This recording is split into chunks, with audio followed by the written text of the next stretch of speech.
اللہ کے نام سے شروع جو نہایت مہربان رحمت والا ہے۔ کہتے ہیں پرانے وقتوں میں ایک بڑا بادشاہ تھا۔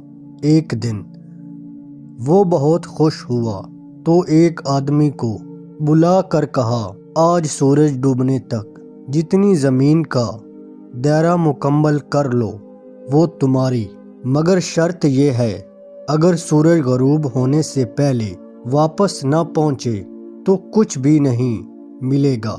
وہ آدمی خوش ہو کر نکل پڑا۔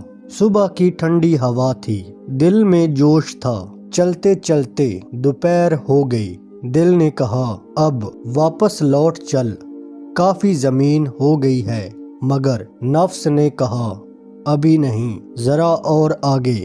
آگے خوبصورت پہاڑ آئے، سبز چراغاں، بہتے چشمے۔ اس نے سوچا یہ بھی لے لوں، یہ بھی میری ہو۔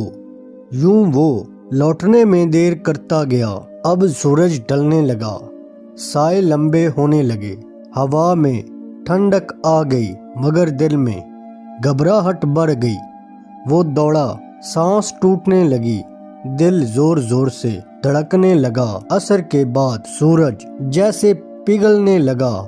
وہ جتنا دوڑتا وقت اتنا ہی بھاگتا، آخر کار سورج ڈوب گیا۔ وہ زمین پر گر پڑا۔ اس لمحے اس کی جان نکل گئی۔ اس کا سر وہیں تھا جہاں سے چلا تھا اور پاؤں اسی دائرے کو مکمل کر رہے تھے جس کے لیے وہ نکلا تھا۔ یوں اس کی لاش نے دائرہ مکمل کیا۔ اسی جگہ اس کی قبر بنی۔ قبر کے کتبے پر لکھا گیا، انسان کو آخر میں صرف قبر جتنی زمین چاہیے۔ الہاکم التکاثر حتی زرتم المقابر۔ دنیا کی حرص نے تمہیں غافل رکھا یہاں تک کہ تم قبروں تک جا پہنچے۔ آج ہم سب بھی اپنے اپنے دائرے بناتے پھر رہے ہیں۔ آؤ سورج ڈوبنے سے پہلے واپسی کا راستہ دیکھ لیں۔ اللہ ہمیں موت سے پہلے موت کی تیاری کی توفیق دے، آمین۔